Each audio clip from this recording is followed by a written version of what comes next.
clock that while I'm walking around. So if you guys notice that I'm like dead center, just let me know so I can move out of the way. So yeah, thank you, Phyllis, for the introduction. So I'm going to be talking and breaking the presentation down into 3 sections. So the first part is going to be how to recognize different types of challenging emotions. And so that's going to be depression, anxiety. I've also gone over stress. And then I've also added a component on suicide prevention, including the warning signs, and kind of adding that and interweaving it in. And then each one is going to break down to how do we recognize these symptoms as well in our children, because it looks a little bit different compared to us as adults who are able to express our feelings and give a subjective report. So our internal feelings and be able to express that to somebody in a healthy profession or to our friends or to supportive people in the community. The second part, I'm going to go over tips to manage challenging emotions and how to sit in your emotions. A lot of times people really struggle with, I think, just emotions in general. So oftentimes when I ask people, hey, how do you feel about emotions? Typically people give me this like kind of funny look and they're kind of like, we don't like them so much, especially the discomforting ones. So we're gonna go over a little bit of that. And then the last part is ways to set boundaries and declutter so you can feel your trapped. Because I think a lot of times, and I think especially too, as just people in the community, especially if we're in a space where we're helping other people, we tend to get so into a space of giving and giving and giving that we forget to take care of ourselves. So a lot of these practices at the end is how do we declutter our mind, body, and space so that we can create more space for the things we want to do, the things that we enjoy, the things that bring us joy. Any questions? I know we have a piece of paper going around, but I think because we have such a small group, if you do have a question, just go ahead and raise your hand and we can answer them on the spot. Okay. So the way that I've organized depression, anxiety, stress, and then suicide is looking at it from a clinical perspective, which essentially, if we really took what the DSM-5 text revision is what do we as a professional look for in order to diagnose something like depression and anxiety. With that being said, I really want you guys, as we're moving through all of these different topic points, is assessing your baseline on a day-to-day level. Because with a lot of things like depression and anxiety, we're looking at a change in behavior, a change in a pattern of thinking, and we're looking also at persistency. So how long are these things lasting for versus something that's more baseline? We might have like, we're kind of like baseline here. We might have like a spike in the system and then it goes kind of back here. But if we're looking at something that's kind of like starting to look like this and it's longer, then we probably want to take a different look at it. So as we're moving through this, a lot of times we could look at something like depression and go, I feel like that like a lot of the time. But again, we're going to be looking at how intense is it feeling, how long is it lasting, that sort of thing. Okay. So list of symptoms for depression. So we're looking at a depressed mood most of the day, nearly every day. So this isn't necessarily like I'm having a sad moment because I saw something really sad on the news that's happening. We're talking about this really intense feeling of sadness that is lasting nearly every day, most of the day. A lot of times people will also express, I'm crying uncontrollably and I can't stop. No matter how much I cry, it just keeps coming and coming and coming. Number 2 is markedly diminished interest or pleasure in all or almost all activities most of the day, nearly every day.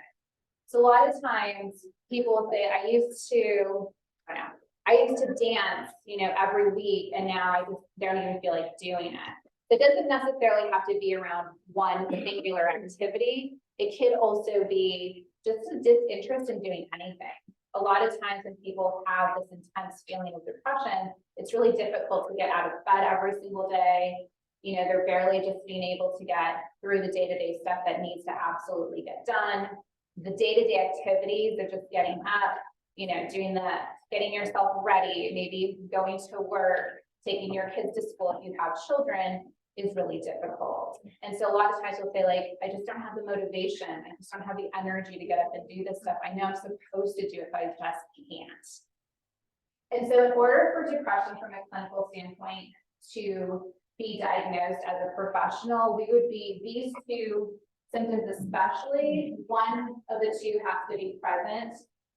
during a 2-week period, in addition to 4 of these other ones, but at least those 2 in the top. So those are things like we're really looking for from a clinical standpoint. Okay. Number 3, significant weight loss when not dieting or weight gain or decrease or increase in appetite nearly every day.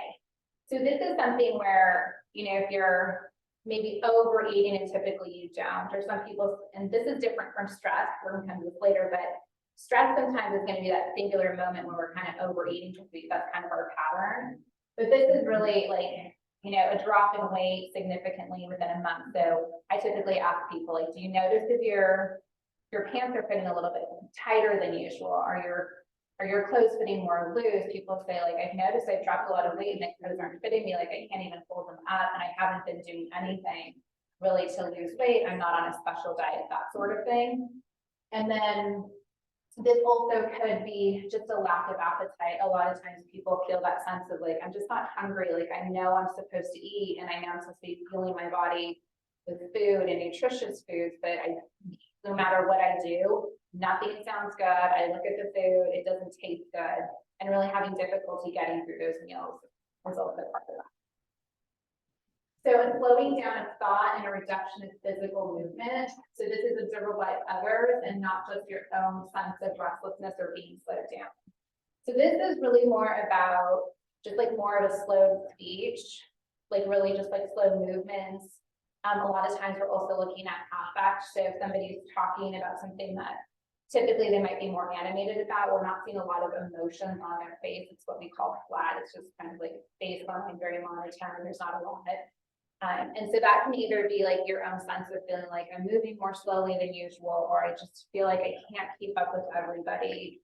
You know, the conversations are moving, but I don't necessarily feel like I'm really connected to what's happening. And for children, this would be a conversation you would have with the caregiver, is what types of things are you noticing? Have there been any like slower speech? Do you notice them moving a little bit slower? A lot of times when kids are coming in, we're asking a lot of that information from the parents or caregivers who are bringing them in. Fatigue or loss of energy nearly every single day.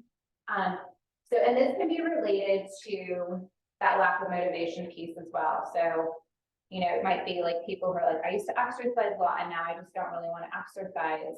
I know exercise is good for me and I should be walking around the block for 20 minutes, but I can't get out of bed and I don't want to do it. This can also be related to sleep. A lot of times we'll see not being able to either fall asleep, stay asleep, oversleeping, even if you're getting those, you know, reported 8 hours of sleep, still waking up in the morning and feeling like you just can't get through your day.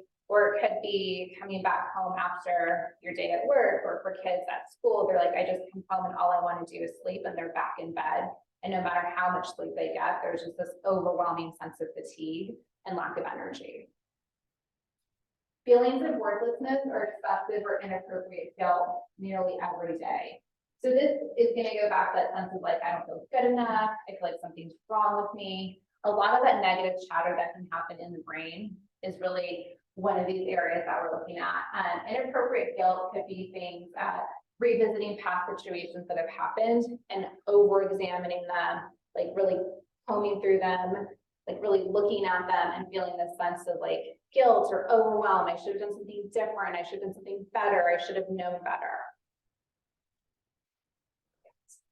Diminished ability to think or concentrate or indecisiveness nearly every day. So this could be difficulty staying on task with an assignment. Maybe there's a work deadline and you just can't seem to stay focused.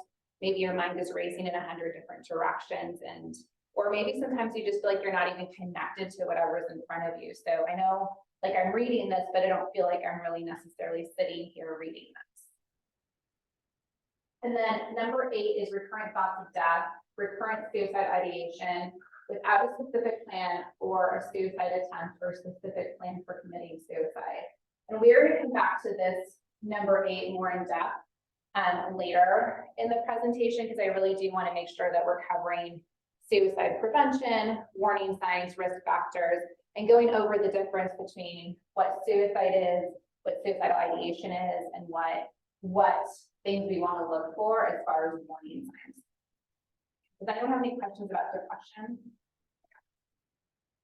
So what I want to go over is a lot of times people say, like, what's the difference between sadness and depression? Does anyone have a guess at this? Any ideas? Yes.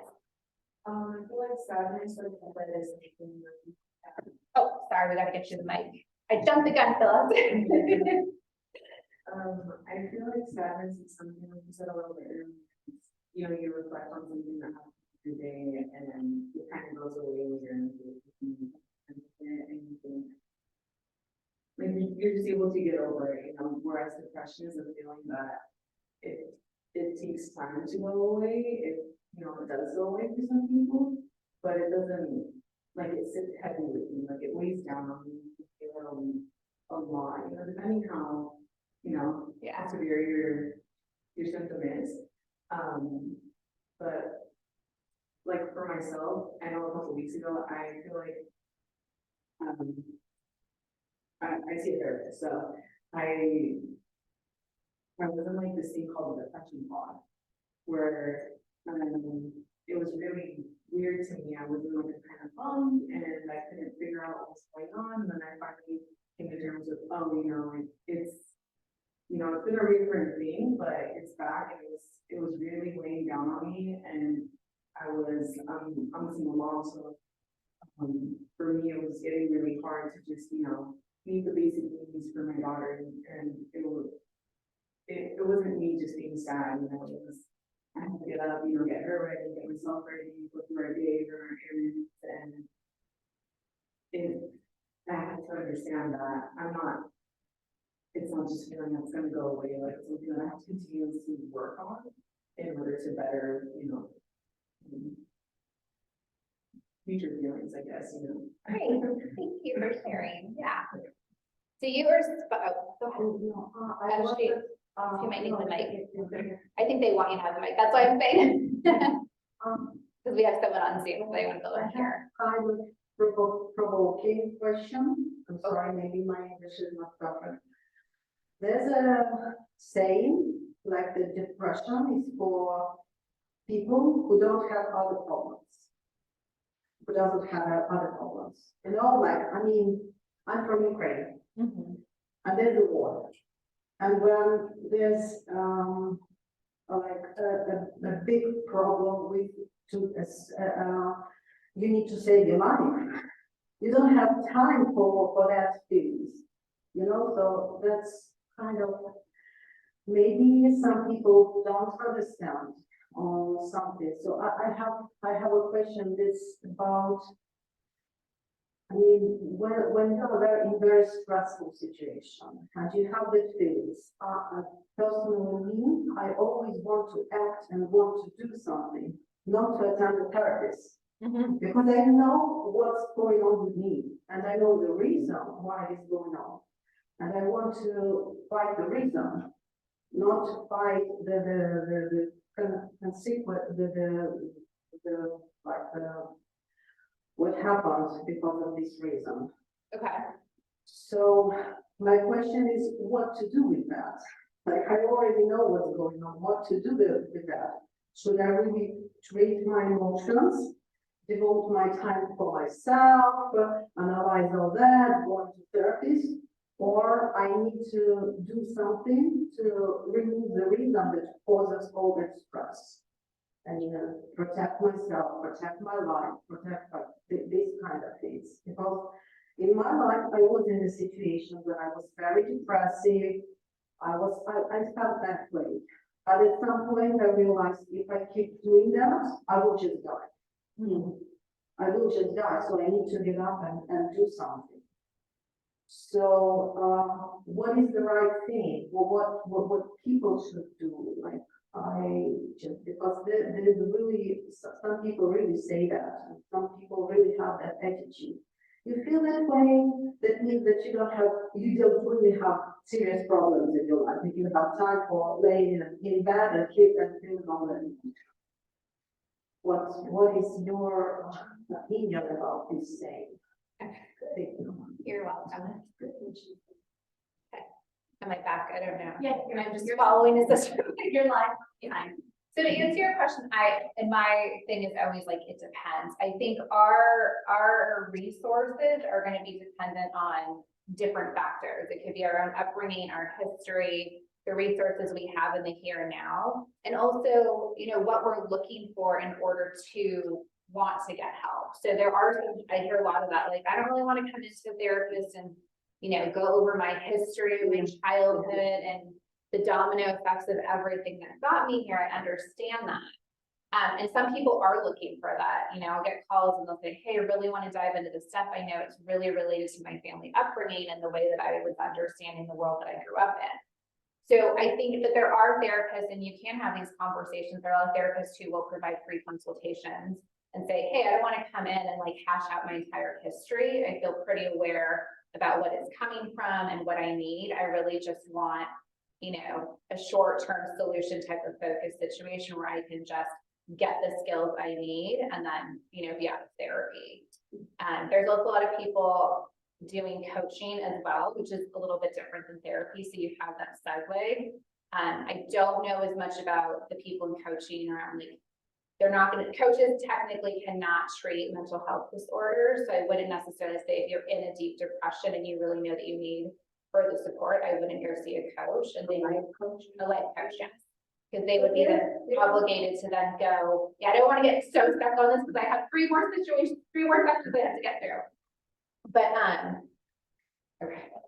Life coaches for me are just very positive and uplifting. So I've never seen a life coach, but I find those types of people who are life coaches bring you up. Like you have a session with them and you feel good. Like when I came here today, it was like I knew that when I left, I would have something under my belt and something to look forward to more because of what you would bring to me in a short duration of time instead of going to a therapist and having to reiterate everything about my life again. I did it probably 25 years ago, maybe the last time. So I don't want to do that either. So I understand where the other lady is coming from. Not to believe that people don't get a lot out of having therapy. And right. It depends on what you are looking for. Yeah, and I think that would be like the biggest distinction. I think it depends on what you're looking for. So I don't think there's anything like I don't think it's like a life coach versus therapist, because I think there's benefits and risks, I think, to both ends, right? If you go see a therapist, there is the potential that you are going to have to bring up some stuff that is going to be really painful and overwhelming, but that's also part of the therapy piece, but there are also some pros to that. You get to dive into the stuff that's really coming into the here and now. So again, I think it really goes back to what you're looking for. If you're looking for therapy, then you're going to seek out that therapy because it makes sense for you. Right. And when I did go to therapy 25 years ago, whatever it was, I remember I always wanted her, the therapist, to give me like homework to something to work on, so not just talking to her about the problems, but I wanted to keep learning and getting better when it's able to be. Yeah. So to speak. So I think, again, it goes back to what you're looking for. There are therapists who do more process-oriented types of work, so it is going to be a longer period of time. There are some therapists who really want something that's who do more solution focused. So they're like, we're going to come in, these are your 2 goals. We're going to work on these like strictly. We're not going to go outside the box of these, give you the skills that you need and get you out. I think it really, and there's so many different types of therapy that you can access. So one of the things I always recommend is if you are looking for a therapist or anything really, whenever you're looking for something, search around, see if it's a good fit, see if they provide a free consultation, and really advocate for yourself what it is you're looking for, because I think everybody's different and our ideas and beliefs around mental health, whether it's depression, anxiety, stress, is all going to be different. So there's, again, not a one size fits all. I think it's a matter of finding the best match for you personally. Right now, if you're going through a hard time, can you recommend a book? If the book that you wrote, I would love to read, but it doesn't really pertain to me. Yeah. I don't have 2 teenage daughters. I never had a daughter. So, is there any good books that you can recommend as well? I would have to think on that because I think there's so many, but I will come back to that. So I want to make sure that through the other stuff that I have to come here to present on.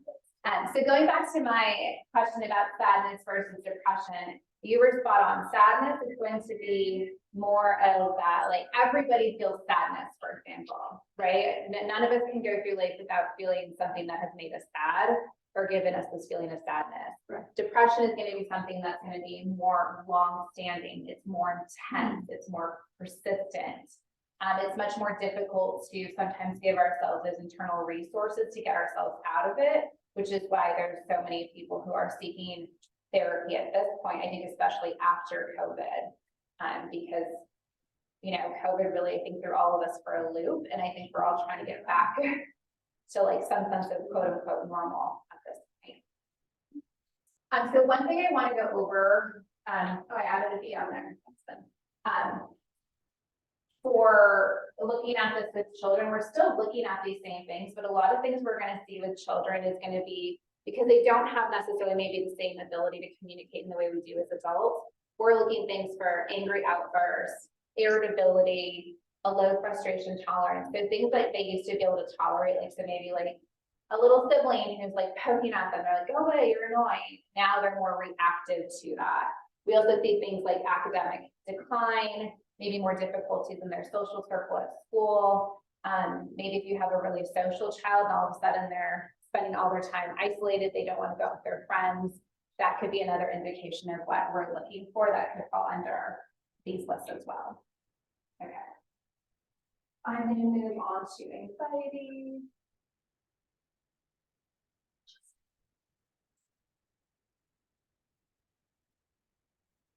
Okay. So I'm talking about anxiety disorder on here as far as what we'd be looking for as far as a clinical representation of what anxiety is. Anxiety in itself, though, is a normal response. So all of us will experience some sort of anxiety in our lives. Me, for example, I don't do really well on tests. So if I have to go take a test, I'm going to feel a sense of anxiety walking into that. Some people have anxiety around talking in front of groups of people. Again, check your baseline to kind of see what is a normal level of anxiety for you versus what is not. So this is when the pattern, right, that persistent and more intense feeling of fear and anxiety, and it's characterized by excessive worry and apprehensive expectations. And this has to occur for more days than not for at least 6 months, about a number of different events. So we're looking at that consistent pattern over time of feeling this fear, this apprehension, and this worry. And it doesn't have to be around a singular thing. It can be about a lot of different things. So for example, I see clients who have more of a social anxiety. So I used to be really social and now it's really hard for me to go to school. I don't want to talk in front of class. I don't want to raise my hand and ask questions. I don't specifically see people who have phobias, but there are people who have specific phobias. So it could look something like, I'm really definitely afraid of like snakes. And every time I see a picture of a snake, it brings up something for me. So my best is like, yes, I don't like snakes, I'm not gonna do that, but well, there are some people, yes. So, and it's really just this expectation of something that could happen too. A lot of anxiety is really also like future oriented or future focused. I'm really worried about something that's gonna happen, and sometimes I'll find, when is that gonna happen? I'm like, well, it's not gonna happen, I'm just preparing for the what if. There's a lot of overwhelm and worry about things that could potentially happen. The anxiety and worry are associated with 3 or more of the following 6 symptoms. And again, it has to go back to being present for more days than not over a 6-month period. So again, we're looking at the pattern over a long extended of time and the intensity of those emotions. So restlessness or feeling keyed up or on edge. So this is just like that tendency, like I just can't sit, I feel like something's happening, like my body just feels like it's moving, there's all this energy. It could be scanning your environment, kind of just feeling like you have to look out for worry or you're preparing for something. So you're constantly on edge looking at stuff in your environment. Yeah. Easily fatigued. It's good. It's interesting to like, well, that doesn't make sense, but like anxiety is such an uppity type of disorder and emotion. But the way I present this to people is sometimes our bodies feel so like, I gotta move, I gotta move, I gotta move. It's even though we feel like we're maybe not doing so much, that energy that is getting discharged and all of that stuff that's happening in their body, like is going to deplete the system, which might lead to that fatigue. So just because we can be moving, sometimes our body is like, we'll just create a shutdown because that's what it knows it needs to do. So fatigue can be different. It could be also related to sleep types of stuff too. I also see a lot of clients who like are just like constantly tense with their muscles when they come in and there's like this really like rigidity around their body. That's going to fatigue your body as well, because if it's like this, it's not really like having time to just like. So one really fun skill we can add in right now is if you do tend to be somebody and you notice tension in certain areas of your body, tension release is something that's really good. So it could just be like tensing an area of your body for like 5 seconds and then releasing it. So going from like hard spaghetti noodles, like I tell my kids, to like more like the Coke spaghetti, where it just kind of like falls. Ice cream to melted ice cream, whatever works for you guys can work with. Difficulties concentrating or your mind going blank. So again, this might be similar to stuff that we see with depression, that's that inability to really focus our energy into something that we know that we have to do. It could be just there's a bunch of different thoughts and fears running around in our mind. That self-talk is just going down the rabbit hole, I call it, and it can't stop. And then sometimes people are just like completely blank, where they're just like, I know there's a lot of stuff happening out here, but like I'm just here, kind of feeling like you're in your own little bubble, kind of moving around the world, but you don't necessarily feel like your bubble's like connecting or like integrating with everybody around you. I already went over, so irritability, that's going to include, you know, those things like impatience, lashing out, like on something that's the straw that breaks the camel's back sometimes. It also could just be that low frustration tolerance. Maybe things that used to be, you're like, I could just brush that off my shoulder before, and now you're like raging at whatever's in front of you. Muscle tension, we talked about, kind of just having your body in that constant, like more so fight or flight state, where it's just like on edge waiting for something to happen. And then sleep disturbances, such as difficulties falling asleep, staying asleep, restlessness, and unsatisfying sleep. So it covers any type of difficulty sleeping, which can also fall under the category of insomnia. So I know this is like a big one for most people, and obviously, and you can see some overlap between the stuff we're seeing with depression and stuff that we're seeing with anxiety. So you can have a depression with a secondary of anxiety.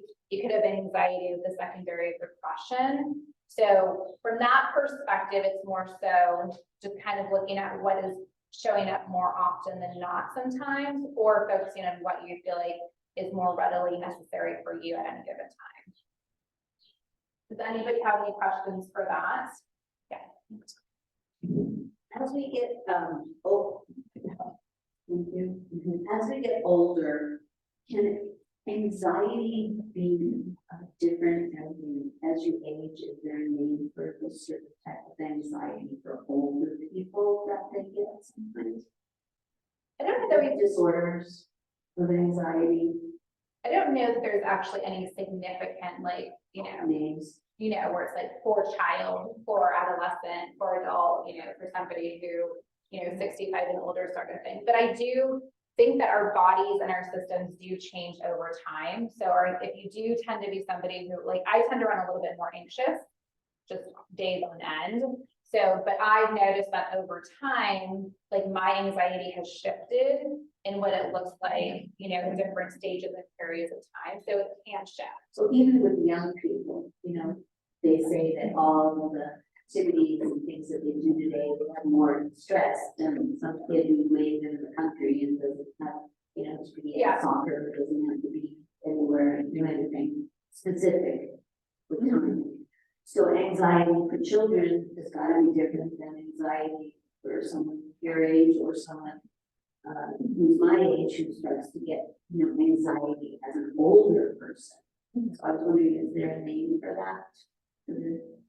There is no name, I think, at least unless someone wants to correct me, but at least from what I know, there is no, we don't have like another thing where it's like anxiety disorder with a specifier, which is what we call them, that's like for Yeah, children. but when older people get restlessness or feel keyed up or on edge, it's different than it is 30 or agree, yeah, I agree with you, though, that I thought your question was, what I'm answering is, there's not gonna be a specifier for like older adults under anxiety. It's gonna be based on your subjective report. As far as, Anxiety as a fear. yeah, the same, like, yeah, I, like, so for example, if I had a kid and like restlessness or feeling keyed up or on edge, a child who's, 10 isn't gonna be like, I'm feeling really restless and keyed up and on edge when I'm in class, right? They're not gonna say that to me. So what that looks like for them, it could be like, I feel like I can't sit in my chair, or, we'll get reports from this teacher, this kid consistently just can't sit still. They used to go sit still, and now they're like moving in their chair, they're talking to the other kid in class, now they're getting up and they're moving around, they seem to be really overwhelmed. Yeah, so the restlessness, again, they're gonna be, the way you wanna look at this like an umbrella. You have like a big umbrella term of like restlessness, and then you wanna funnel it into like what your body, your mindset looks like for you, because we all have a baseline. Restlessness for me, make a good point, is look very different for you versus how it looks like for Phyllis, versus what it looks like for Christina, and I use your name because I can see your name tag. So it just depends on what that looks like for you. This for a 10-year-old, he's gonna go on his bike or he go rollerblading or whatever he does. But for someone who's older, how do you get rid of that restlessness besides medication?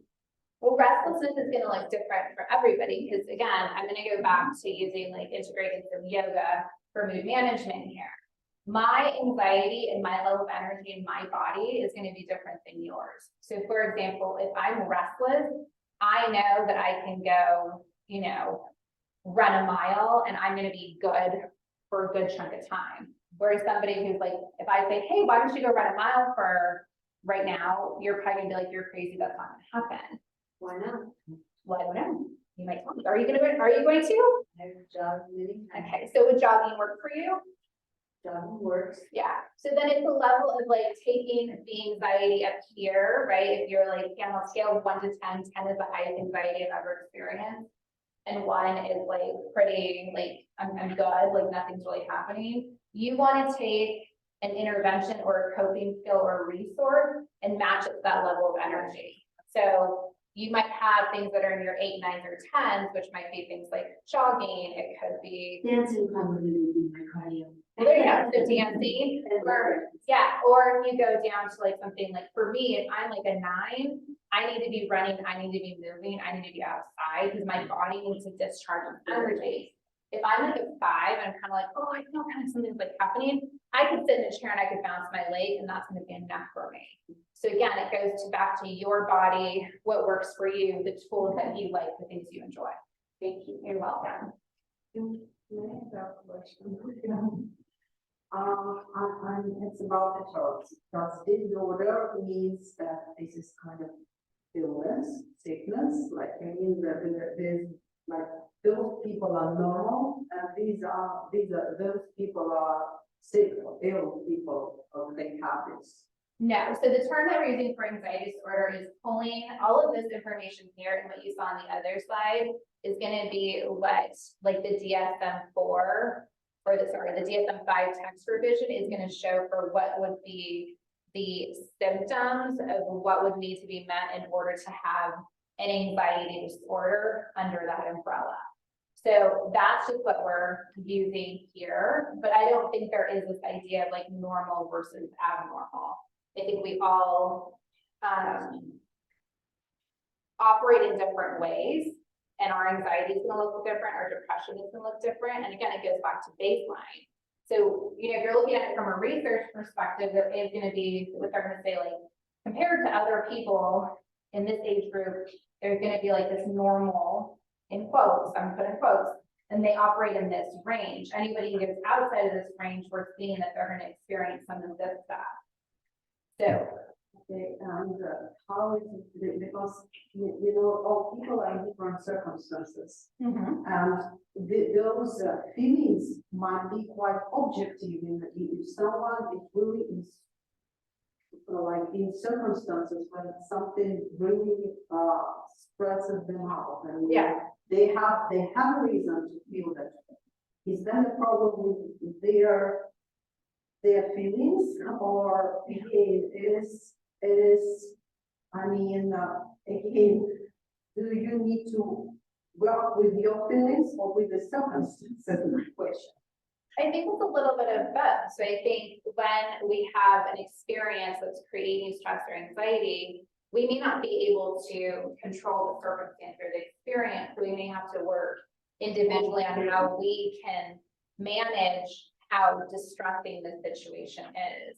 There are some things outside of our, I don't know. So if the circumstances are out of our control, it's better to concentrate on our feelings and to. I wouldn't necessarily, again, I feel like that's such a like black and white way of looking at it. And I would be really hard pressed to be like, yeah, I think if you can't control, then you come here. I think it's like, I like to look at things as all like a very integrated approach, because I don't think you can be like, okay, I can't do anything here, so I'm just gonna stay here, or I need to stay here, so I can't go here. I think that really removes us from being able to look at it from a very like, kind of like a spiderweb approach where there is a lot of intricacies that happen on a day-to-day basis. And when we look at something like this, we're just looking at a list, right? That as a therapist, if I diagnose somebody, this is what I'm having to look at. But part of my job is to listen to the person on the other end and be like, okay, like, I'm going to be asking, what is your, like, when you do typically have stress, what does that look like? Okay, and how is this situation now different for you personally? Because there may not be like these big differences. You might be somebody who naturally has just had a lot of like stress of your life. So then we're going to be looking at things like societal factors, cultural factors, family upbringing. Has there been any history of these types of things in your family? How do you typically, what are your resources? What are your demands right now? So this you're seeing right now, just to kind of go back to this, is going to be just a symptom list of what we were looking at. Because the reality is I could sit here and probably give a 5-hour presentation on depression alone. I could give a presentation for 5 hours on anxiety alone, on stress, and also on suicide prevention, but I only have an hour to crunch all of this stuff in. So I had to kind of pick and choose how to present this in a way where you guys get information, but also information that you can go back to outside of here, which is like if you went, you know, on a reputable site like SAMHSA or NAMI, they're going to be able to give you the same symptom list and more information, because we can only cover so much in here. If that makes sense. Thank you. Okay, I move on. Could I just say something real quick?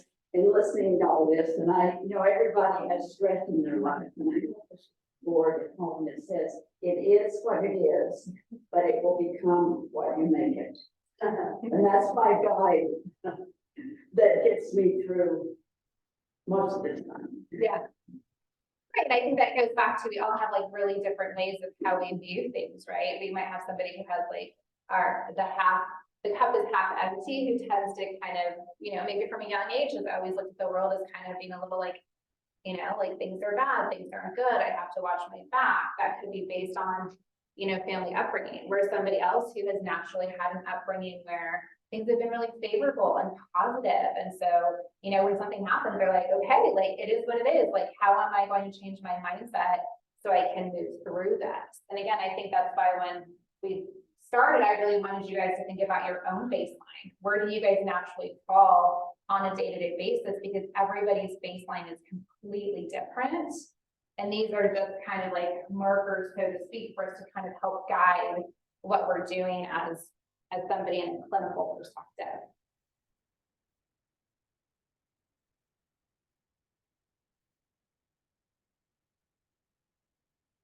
So I'm going to go into the warning signs really quick, because I know I don't have, how much more time do I have? Just follow up. Okay, so I'm gonna have to crunch a lot in 15 minutes, but I want to go over really quick the difference between stress and anxiety.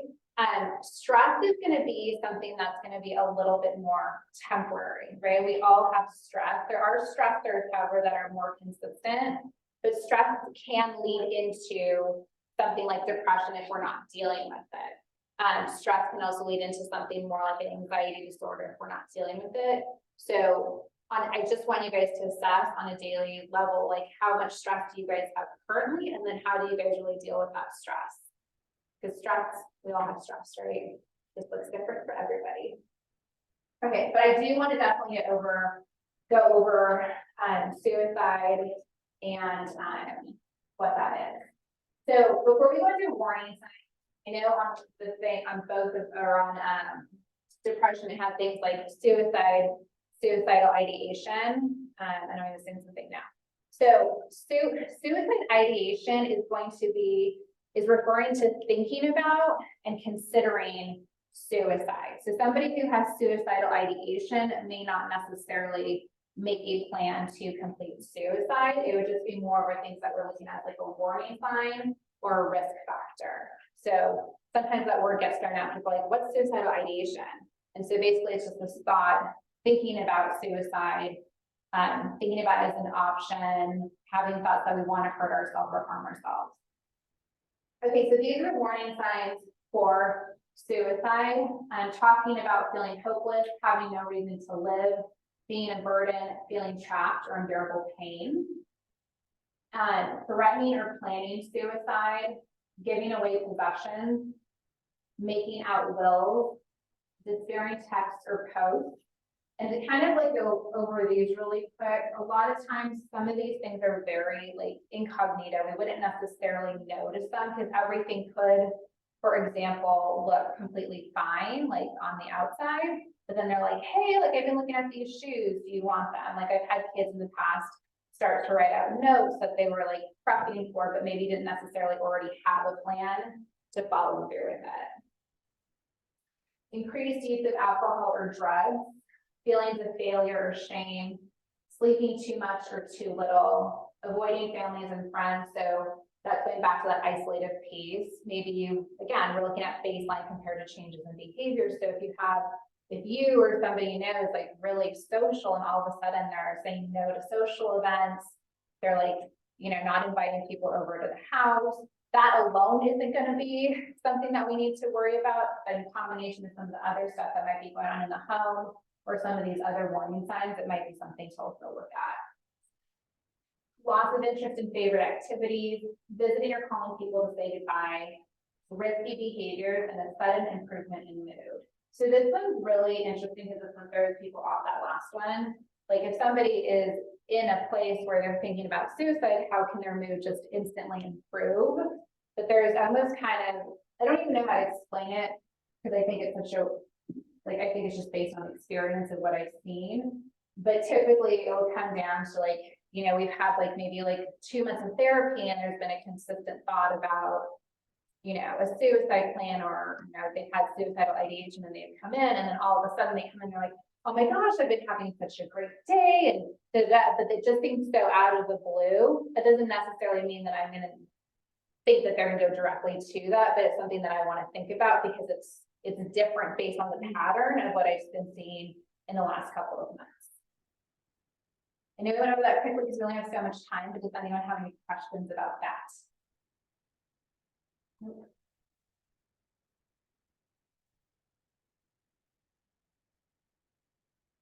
All right, I don't know what color I need to do this down a little bit. Okay, and then risk factors. So mental health conditions such as depression, bipolar disorder, and anxiety disorders. We do know that certain mental health diagnoses or even undiagnosed depression, anxiety, or other mood disorders do put you at risk for suicide. Previous suicide attempts. So this doesn't necessarily, previous suicide attempts is just referring to attempts at killing yourself, but it hasn't gone through. So a lot of times I'll have clients who've had previous attempts to harm themselves, but they weren't successful. And sometimes that might be enough for them to be like, hey, I don't want to do this anymore. And some people are still motivated to continue going down that path where they're like, I really don't feel like I have any reason to be here. Yeah, sorry, question. Okay. Exposure to another person's suicide. So if you have some of these risk factors or the warning signs and a mood disorder, seeing somebody else complete it might just give that extra like thought that maybe now is the time to create a plan or follow through with it. Loss of job, marriage, housing, or health. And I'm just going to add in there, like any type of stressor. Doesn't have to just be those things, but a lot of times a really sudden stressor can make people feel so overwhelmed because all of a sudden resources have just shifted and the demands have just become bigger. And that alone in itself can also cause them to feel really overwhelmed and think about suicide. So prolonged stress with harassment, bullying, relationship problems, or unemployment. And one of the risk factors that we're always looking for if someone does say that they have thoughts of suicide is we're looking at, we'll be asking parents, or even if you're alone in the house as an adult, like if you have any access to firearms or drugs, increased alcohol or drug use, and then childhood abuse, neglect, or trauma. So all of this, I mean, and one of the questions I typically get, well, we've all experienced some sort of like potential childhood something or childhood trauma, but I don't necessarily want to like hurt myself. And again, what I say to people is it doesn't necessarily mean that A is going to directly lead to B, but it does mean that it's something that we just have to keep an eye on and make sure that we're either addressing or taking care of so that we don't get in a position where suicide is an option. Any questions on that stuff? Okay. So I know, so I have to sneeze, which is why I keep telling you notice, but not see. So if you see me doing that, that's that way. So I know that Phyllis had given everybody this packet, and I have 5 minutes to go over it. And what I'll do, Phyllis, if this is okay with you, is because I know we had more questions in the beginning that I figured might happen because whenever we talk about depression or anxiety or stress, there's always a lot of questions that come up. So what I can do is this weekend, I can put in detail how to use these if we're going to cover them so quickly. And then if I can just send that to you, I don't know if you guys collect emails and then send that to everybody who's here. I'm happy to do that. So everybody has the information. Thank you. So you send them to me and then I'll have. Yeah, I just want to make sure because I mean, I feel like everyone, you know, we only covered so much, which is fine, but I want to make sure that you guys are still getting everything that I had already planned out. Okay, where's my piece of paper? Okay, so you have the feeling wheel. So a lot of times people say like, how do I really deal with my discomforting emotions? And one of the things I say is, typically it's going to be really hard to sit with our emotions if we're not necessarily really acknowledging our emotions or in a place where we feel like we know our emotions.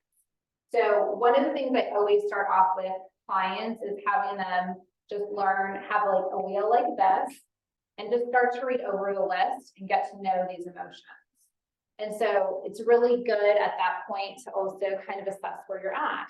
As you're reading this list, are there feelings that come up and you're like, I don't like these, this is a yucky one, you have some type of physiological response in your body. And then also paying attention to the ones that you're kind of like, hey, these feel like okay, like I feel like these are much easier for me to sit with and deal with when they pop up, or like, hey, I didn't realize that one was emotion, like I want to look more into them. So emotions are pretty complex. So one of the things is really good to do is, as you're reading over this, is you can even just start out identifying your emotions. So one part of that is just a simple sentence of I feel sad, or I feel happy, or I feel, that's a fun one.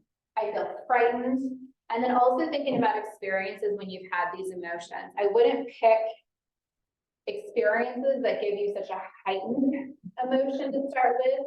If you're one of those people that falls in the category of like with emotions, but just it could be like, you know, I feel happy when I go buy frozen yogurt, or I feel really overwhelmed when I am running late to pick up my kids from school. So start with those things that are really going to kind of help you tap into stuff that's not going to feel so overwhelming. The other thing that I like to teach clients and the parents that I work with is your emotions fall in intensity. So on a scale of 1 to 10, 10 would be those times, like let's just take fear.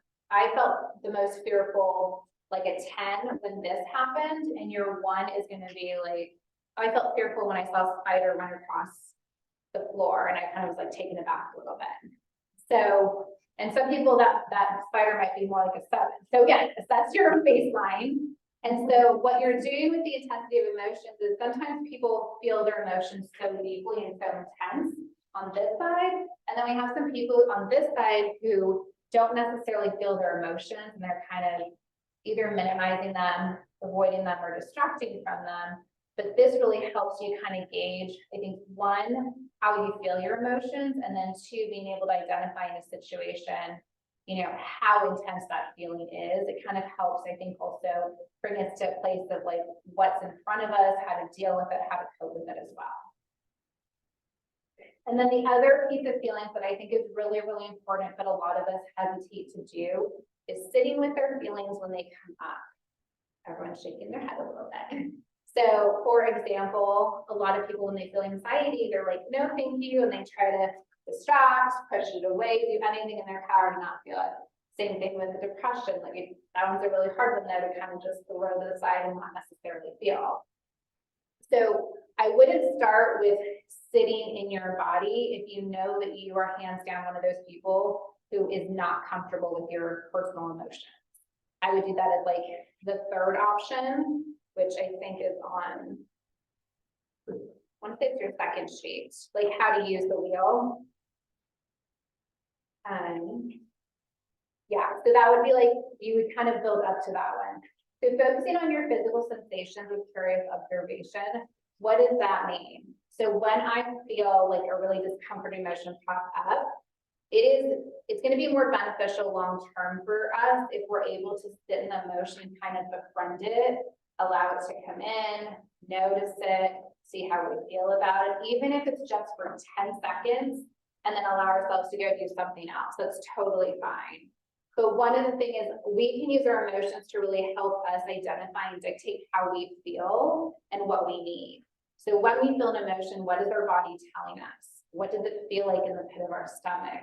Is it strong? Is it throbbing? Is it sharp? Is it dull? We have these really beautiful descriptors, which I can send to you guys because I know them at time. And then also being able to use that to kind of help yourself gauge. A lot of times I will make little like gingerbread people with my clients, and then we'll have them color in, like when I feel anxiety, I feel it, they'll color in like the spots that they feel it. And then we get really detailed on what that feels like. We're using those descriptor words. It feels sharp. Where does it feel sharp? Sharp here, but it's dull here. Okay. What do you think it's telling you? Well, I'm not hungry. Okay, that's an indicator. I feel like I just like, sometimes it makes me feel like I have to go to the bathroom, but then I go and I don't have to go. So it's not that. It starts to give us that permission to do what our body needs to feel better and cope. And then I'm not going to be able to go over this last one, but I'm going to take 1 minute just to explain it, and I will send that stuff over to Phyllis for you guys to have. And this goes back to that last category of decluttering and setting boundaries. One of the things when a situation comes up, or even just that's where you're at now, is making a list of the resources and demands that you guys have at any given time. So when a situation comes up, what are your resources? And so for me, it could be like, you know, family support. I can call my mom and my dad. I can call my best friend, Juliet. What is the demand right now? It could be like this next week, I'm gonna have a lot of demand. We have an orchestra thing for my son. I think we have an extra play date that I should not have put on my schedule. So I didn't listen to myself when I didn't set boundaries, like that sort of thing. But it gives us a gauge to kind of see if we're kind of like this or this. And if we're this with resources high and demands low, that's great. But when we're kind of like this and our resources are low, that is an indication that we have to take a better look at that. And so questions to ask yourself to help with that could be, are there any additional skills I could use, benefit, or learn from right now? So if you're seeing that you have a lot of resources, or you're like, hey, it'd really be helpful if I could do X, Y, and Z, then that might be something that you're like, hey, it'd be really helpful if I was, you know, I really need to learn how to say no. It's a really hard one for people to say no to things. I tend to be a yes person, and I've had to learn over time how to say no. And so I've had to do my own reading and skill building on saying no, so that I can bring my resources up and my demands lower. Any additional information that I need, that could just be sometimes we don't have enough information about a situation that's bringing up a lot of overwhelm for us. So do you need to do more research? Is there, you know, maybe a book you could read? Do you need to maybe consult with somebody in the field? They give you more of that information. Maybe you have a friend who's gone through something similar. Can you reach out to them? And then what boundaries do I need to put in place is a huge one. But I'm going to send all that stuff to Phyllis, and I promise I'll be super detailed. And then areas to declutter, I will go over as well, but I know I'm out of time and I want to respect everybody's time for where you guys are at, So.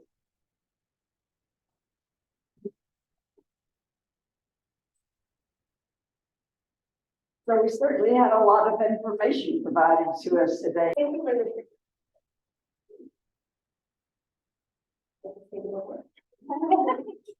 I have a friend like really. It's really overwhelming, giving somebody else's.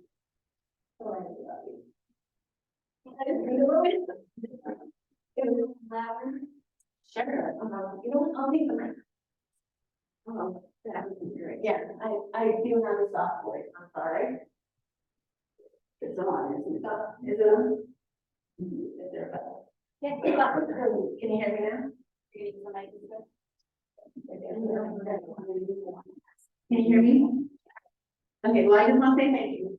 It was very nice to hear that, you know, when you have a journey, you're able to overcome it at the end. When in the beginning, you didn't see the light at the end of the tunnel. So I'm here to share, tools. It's really important to recognize the kind of tools you're gonna have when you're walking that journey of complexities in your life, when you're being challenged with parenting.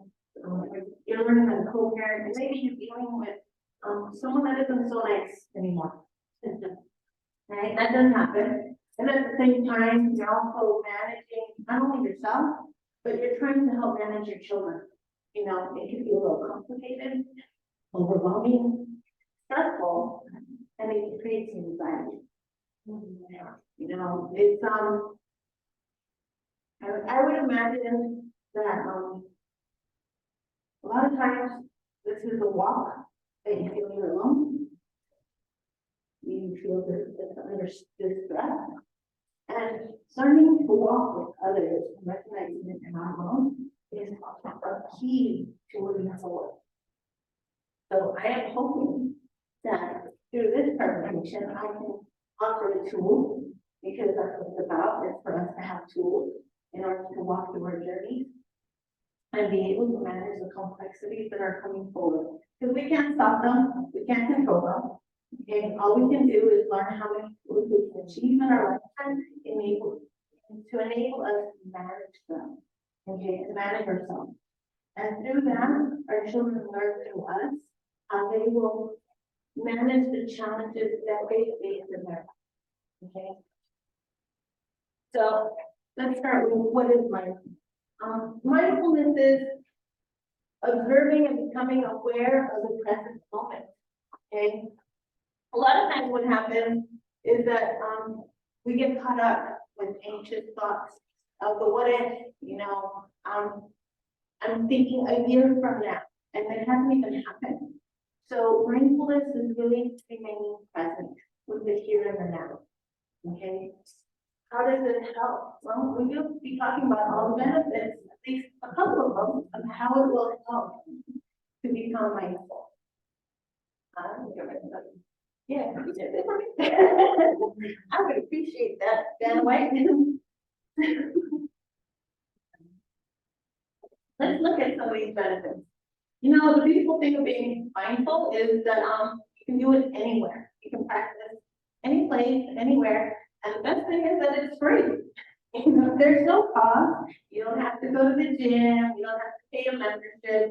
You can do it wherever you are. Okay? In your car. You can do it right here, right now, in this moment, sitting in this room. Okay. It helps increase body awareness. Those are things we need to be aware of. Okay? Very grateful for your presentation. Thank you. Because we feel stress, and where is it in our body? You know, how am I feeling? And then stress can become anxiety. You know, if we're not checking in with ourselves. What does that feel like? We start to recognize our emotions. What am I feeling? You know, I'm feeling anxious, but why? Why am I feeling anxious? Single parents can be very challenging. Where is my next resource coming from? How am I going to put food on the table? How am I going to pay my bills? Maybe I'm currently looking for work, you know, and all these thoughts are coming up. So I need to recognize within myself, what am I feeling? You know, am I feeling sad? Why? Why am I feeling sad? There's an unmet need there that hasn't been fulfilled. And looking for the resource on how to fulfill it is gonna be key. But if I don't know what my unmet need is, because I'm not understanding what I'm feeling, then I'm gonna be lost, not knowing what to do. Okay? And that can easily be from sadness to, you know, depression, to anxiety, you know, to other things. Okay? So as I walk through this, you know, being mindful of my body, recognizing where my feelings are in my body. Thank you for that. Where am I feeling stress, tightness, you know, within my muscles?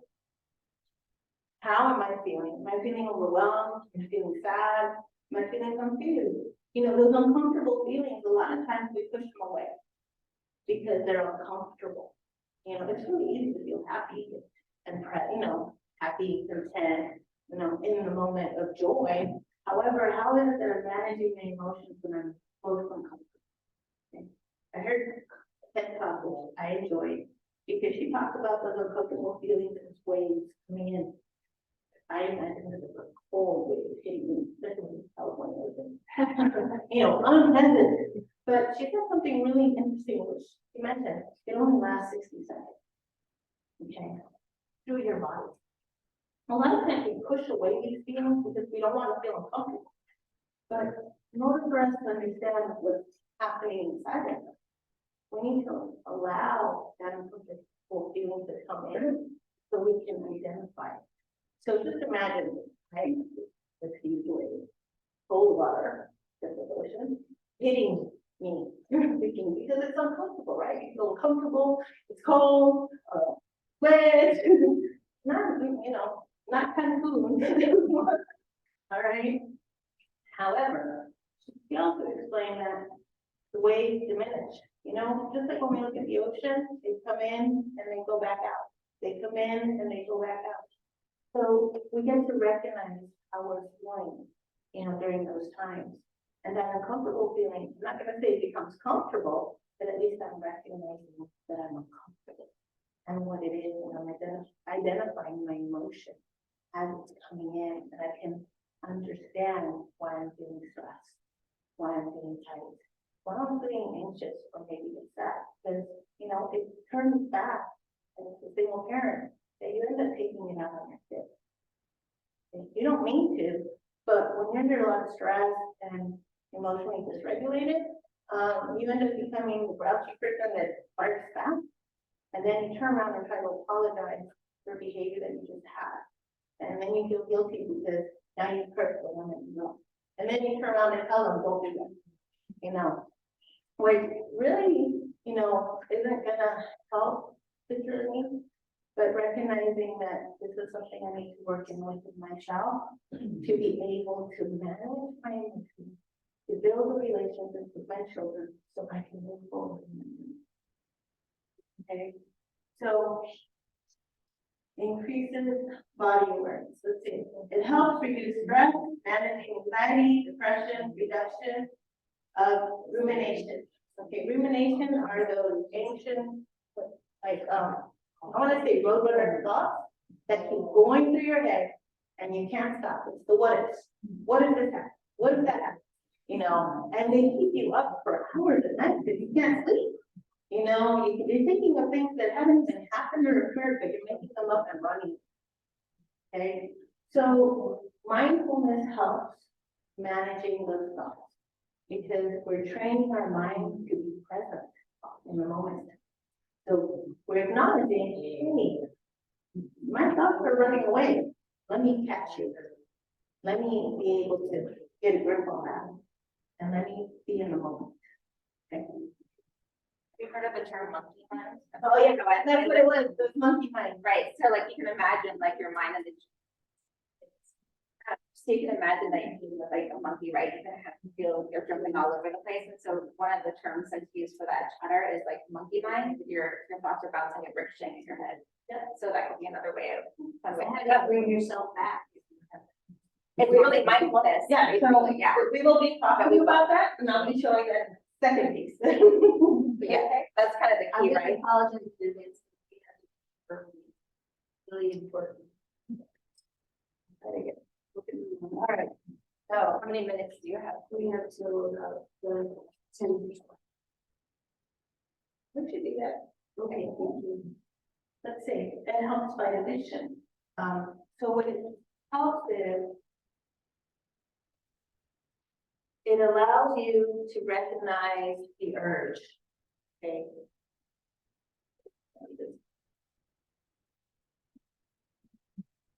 Okay, it increases the awareness of cravings. It helps you manage them, notice them in your body, in yourself. You know, the next one is cognitive flexibility. So it creates new pathways, neural pathways in the brain. It reveals, so the brain has neural pathways. Okay, it can reconnect. So the way that I work with it, with the community that I work with, is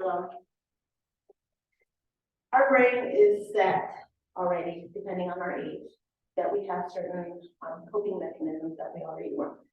So it's like a tree already in our brain, you know, all of these connections for however old you are, whatever it is your age, because you've been using this coping mechanism throughout your life. So when you're learning to do a new coping mechanism, say mindfulness, it is like a new tree growing right next to it. Okay, and this is what happens in our brain. You know, it's a little vein that's coming out with new connection. And then you begin to practice the new connection, you know, the firm tree, the many connections for many years, it starts to die off. Because now the new practice that you're taking is building on this little connection. That's the goal. So let me explain. Yeah, I don't think so. Yes. Okay, good. So what happens is, thank you, I'm sorry. It's okay. And I need to use my hand. I need to use my, okay, so what happens is that when you have a coping mechanism, okay, let's say my coping mechanism was I'm reactive, I get angry very easily. So maybe I use, I'm stomping elephants. I don't know if you guys ever heard that. Have you ever guys seen somebody get mad and they don't say anything? They're like, okay, so this is what happens. Okay, so let's say that's my coping mechanism. So I'm not gonna say how old I am, but for many years that was like in my brain, this coping mechanism that I've been using because of all those connections that I've been repeating it constantly is this huge tree. Now I want to change my coping mechanism that whenever I get mad, I'm gonna take a walk outside to reflect. Okay, I didn't explain that my coping stomping elephants was stomping elephants and saying nasty things. That's why my new mechanism is need to go take a walk outside and chew gum. Okay, so our brain is so beautiful that when we start to create this new habit, this new coping mechanism, that it becomes this little new tree that is growing. Okay, but like light, we have to water it more often in order for it to grow. Okay, so I need to think about, I will be watering this tree and not this tree. A lot of times, you know, we think it's going to happen immediately. No, it doesn't, because remember, there's 30 plus years building this tree. So it will be taking time for this watering and this tree to grow. And it's going to take a minimum of 3 years for it to get to this level. Constant practicing. And during that process, it is that same thing, you know, 1 step forward, 2 steps back. That's the first year. You're basically taking 1 step forward into this new behavior and maybe 2 steps back. The important piece is recognizing that when my 2 steps back happen, I need to forgive myself. Because there's nothing, you know, more hurtful than me being unkind to myself for falling off my bicycle. It's really about learning how do I get back up. So when I learn to get back up, be kind to myself because I'm starting something new. And this new behavior is in my brain and I'm learning to water it as I go. So having patience, kindness, love with myself is very important. And the reason I'm sharing this piece is because it's important that when you're trying something new, mindfulness or any new behavior that you're changing in your life, you know, it's not gonna happen the next day. It's gonna take a minimum of 3 years of constantly practicing to create this new connection. How do you find the new behavior that is better for you? Okay, I will leave that for the end of my presentation because if you want me to go into the mindfulness piece, I won't be able to get you the information on the time that you're asking. So I will. What was your question again? So, because, okay, time limit. Okay, we're done. Yes. All right. So let's look at relationship satisfaction. Mindfulness improves relationship satisfaction. My example was the stomping elephant. So my stomping elephant and saying unkind things, you know, wasn't improving my relationship. Okay. Taking a walk, taking a breath, recognizing that I needed to, you know, helps my relationships with others. It also helps my relationship with myself because now I'm reflecting on what I need to do and say for myself, to take care of myself, recognizing how I'm feeling, you know, in a moment and where that, you know, need is coming from. Is it something that I'm met, that I, you know, is coming, that is not being filled and I'm feeling uncomfortable, you know, upset, anxious, nervous, you know, it'll give me time to reflect. Do I need to take time to reflect on how I'm feeling at the moment? Uncomfortable, sad, depressed, you know, maybe I'm disappointed, I'm upset. You know, that's how I'm feeling, you know, taking that walk outside and reflecting on those feelings and where they're coming from and learning to set a boundary afterwards, because that may be something that I may need.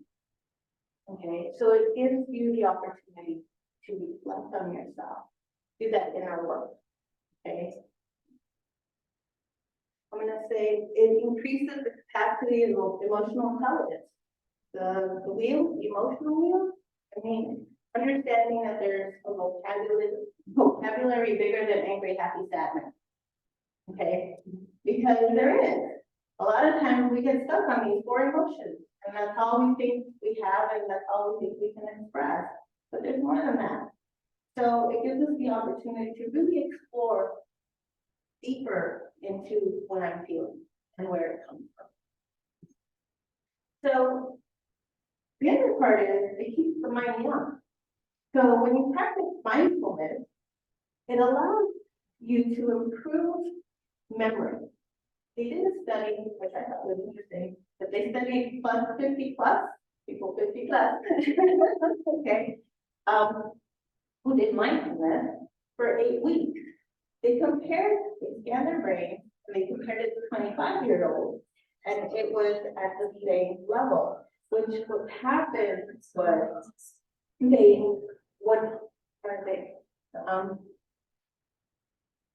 the gray matter increased in their brain and their frontal, where that's where we hold creativity, problem solving, empathy, compassion, and okay, because when we're in our lower part of our brain, you know, we're basically in survival.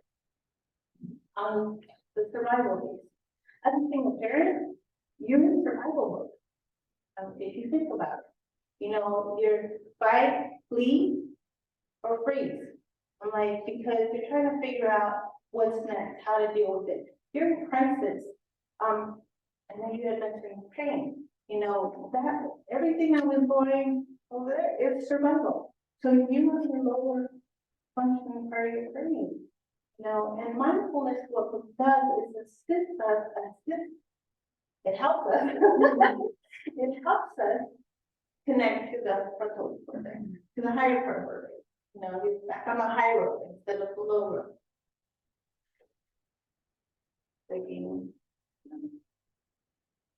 So in order for us, Failing at my job. so, here we go. In order for us to understand how mindfulness works, I thought we would try activities. The beauty about mindfulness is like finding your favorite restaurant. You gotta try many things before you find what you like. Okay, so explore, be open, allow yourself to try new things. Remember that little tree? Okay, it's all about learning how to create little trees in our brain so they grow. We're creating a new garden. So I'm gonna. That's up. Little bubbles. Okay. For everyone.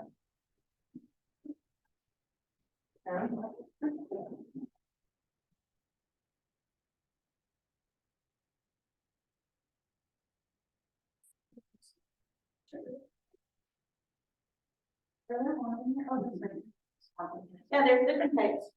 Yeah, press it to one. You can watch my bubbles.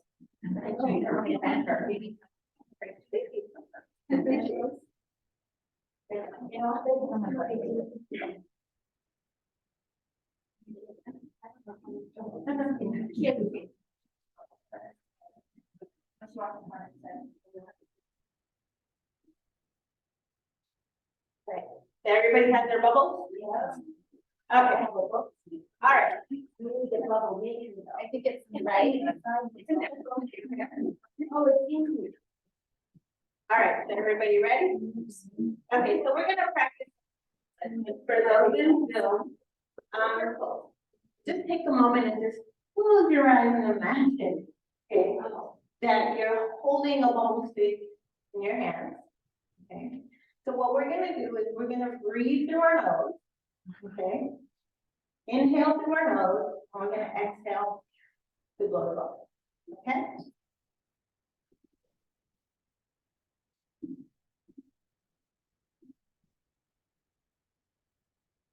Make sure you inhale through your nose. That feels too.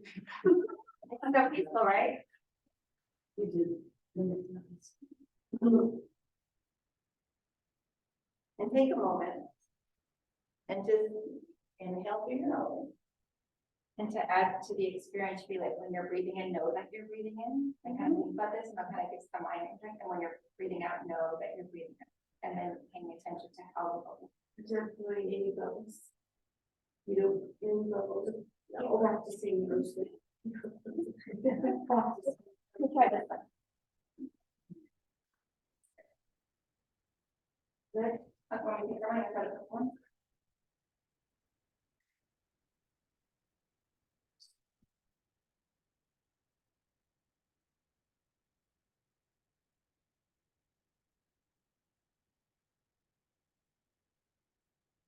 So let's do this through our nose.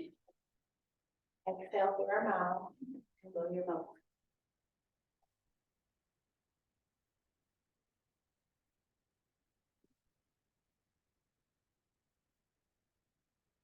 So let's add another comment. So now we're just gonna breathe in through our nose. And we're gonna say in. You're breathing through your nose. Okay. And you're gonna say out in your head when you exhale.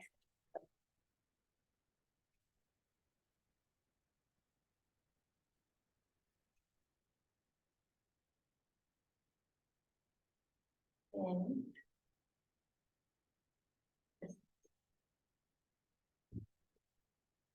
One more time.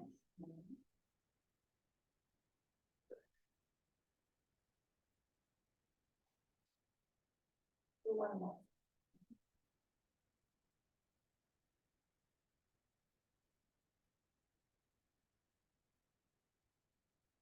So, and this part, let's think about a kind word we can say to ourselves. Okay, so something kind, I am valuable, I'm kind, a good mother. Choose a kind statement for yourself.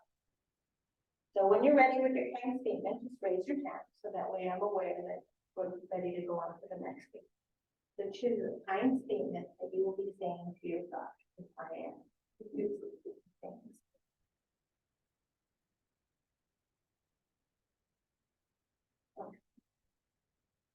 So now what we're gonna do is we're gonna breathe in through our nose. You're gonna hold it. Say the kind statement in your mind, and then you're gonna hold it this way.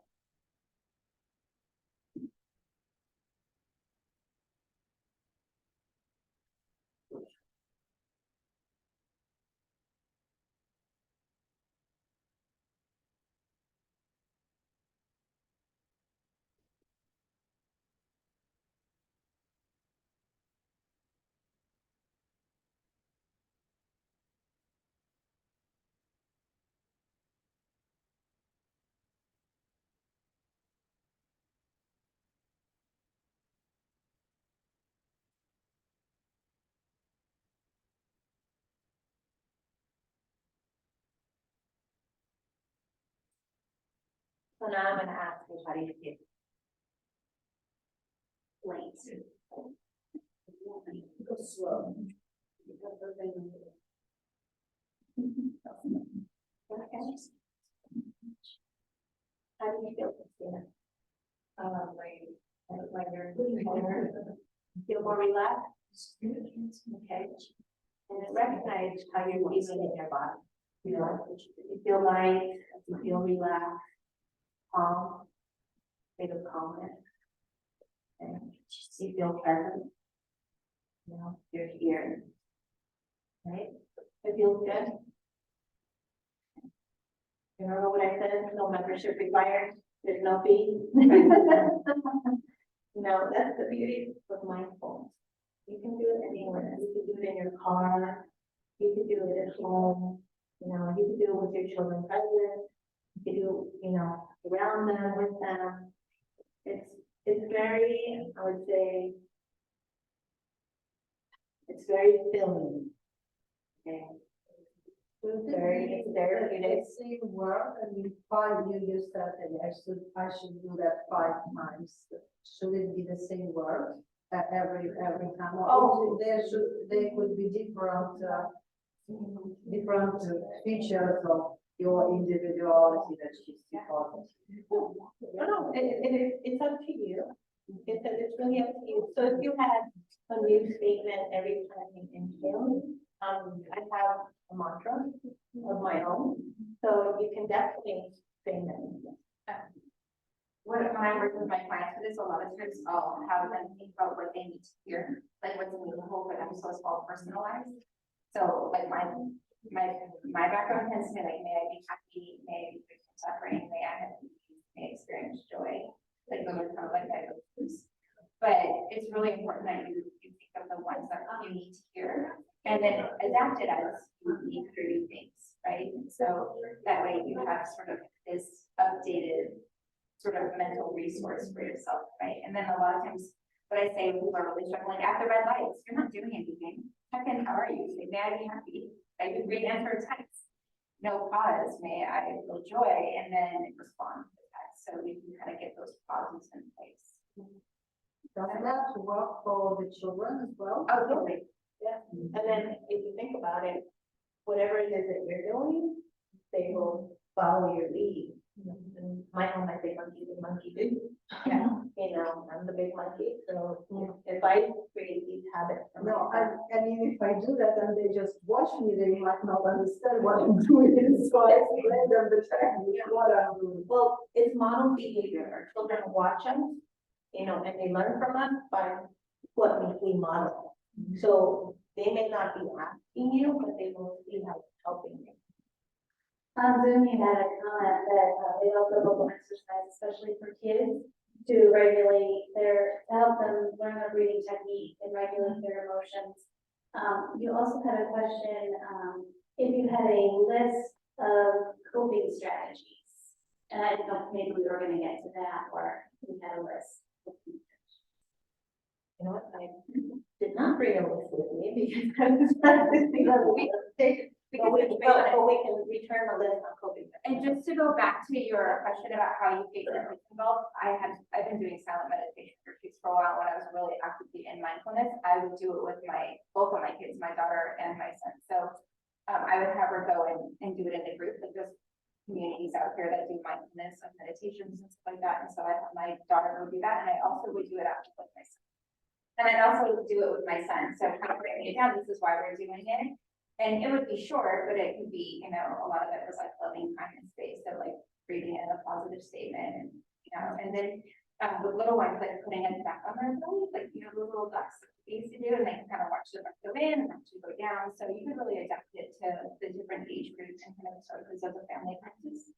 And it's worked pretty good in my house. What age can you start? Yeah, I started with my son when he was really little. I'm a special needs parent, so my son has a severe ADHD. He's on the autism spectrum. He has anxiety disorder. So I had to kind of go into like, what can I do to teach these skills at home? And so I probably started this with him when he was around 5 with the ducks, right? And stretching, yeah. I just had enough time, well, I had a daughter a year ago, she's only 1, but I actually speak to her and I teach her in a different language, so I talk to her in that language, and he's very understanding, and I started reading something.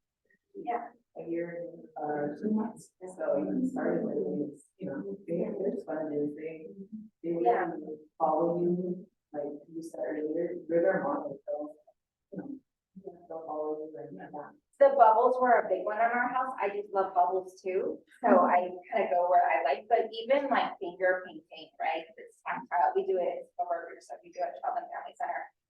But even kind of doing stuff like that, because you're kind of getting the sensory involvement, and it's fun, honestly. But it just kind of helps you re-regulate. So finding those strategies. So I think in Chrissy's book, she had like a thing of resources, and kind of tying back into coping skills. When we have a list of these resources, coping skills, then we have something to choose from. We can start to pair them up to the different needs that we have. Makes sense. And I do it for my kids, and I also have one for me. I was just thinking, like, I always feel so stressed out and so busy all day long, but I was thinking that's a great exercise in the evening. You go to sleep and you like to think about other experience. And I also wanted to share another thing that I remember from my childhood. I always had this anxiety, stresses and something, and sometimes when I went to bed and I couldn't fall asleep, I was very, very small. I don't remember this kind of coaching. It is another kind of exercise. I closed my eyes and I imagined myself in a very beautiful place where I was feeling happy. Like this is a magic world. And I was feeling and thinking about myself like a perfect, beautiful princess or something, and this very beautiful palace or something, you know, in the wood or on the seashore, and always like thinking, imagine myself in this bubble. And awesome. Making this this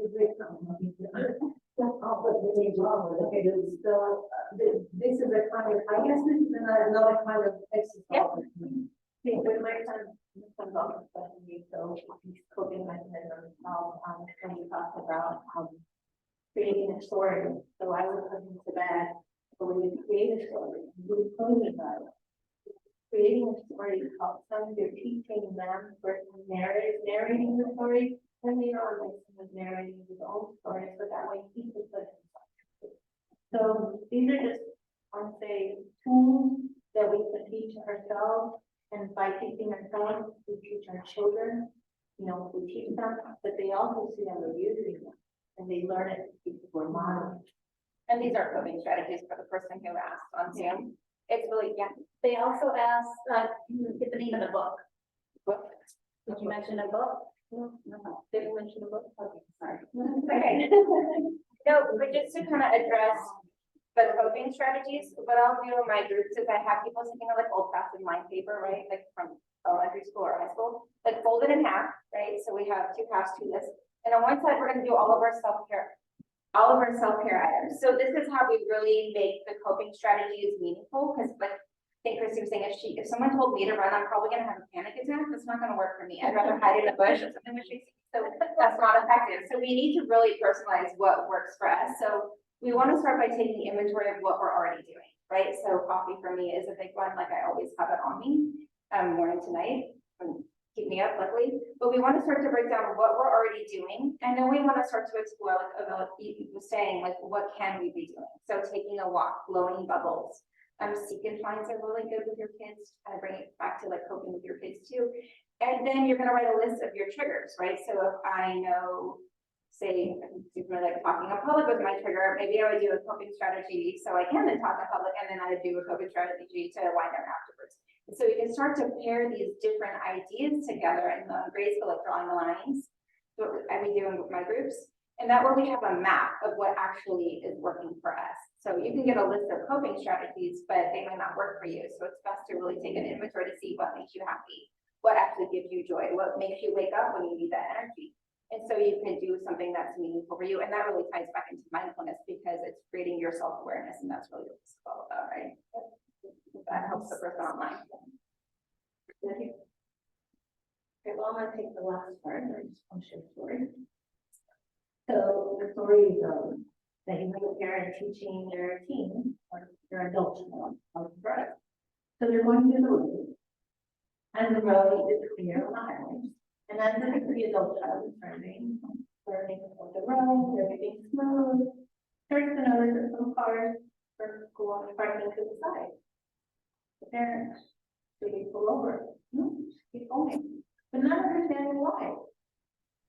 As they continue driving through the road, they start to see that it's cloudy, it looks like it's raining far ahead, you know, it's foggy. It's starting to come in, it's starting to get thicker. It's more cars are going to the side and parking. Should I pull over? No, keep going, just be cautious and careful. Keep it going. Okay. So it starts to rain harder, it's unclear, you can't see the road. You can barely drive. The fog is too thick. You know, all the cars parked on the side. Should I pull over? No. Take your time, take it slow, be careful, breathe. Okay. It goes on like this for a while until they see the sunlight peeking out through the clouds. They can see that it's clear on the other end. So they drive through and they pass everything that's behind them. They see the sunlight, the skies, the open road. They go, you know, it's clear, the storm turns around and needs to pull over. Why? Pull over. So he pulled over. And the parent asked the child, I want you to turn behind you. Okay, what do you see? I see that the cars are still in the storm. They haven't moved. What else do you see? That they're stuck. Where are we now? We're not there no more. Yes, because we gotta keep moving forward. Wow.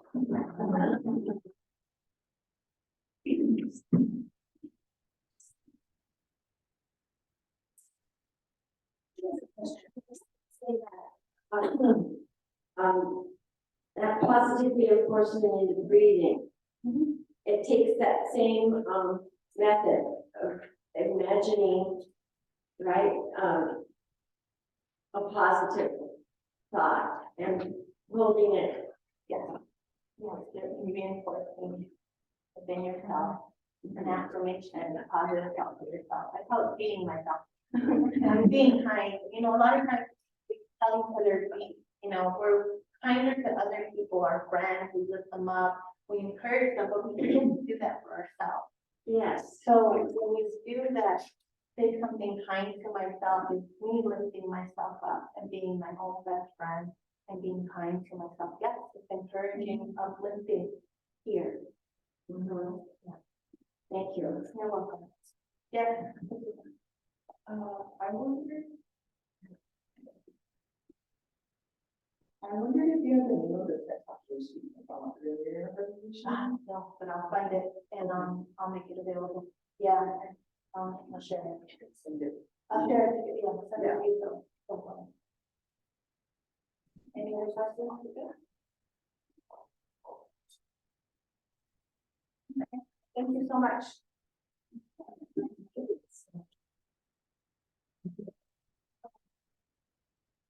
Gather here. So we do have, one of the things we have are, evaluation sheets that we like for you to fill out. There's only one.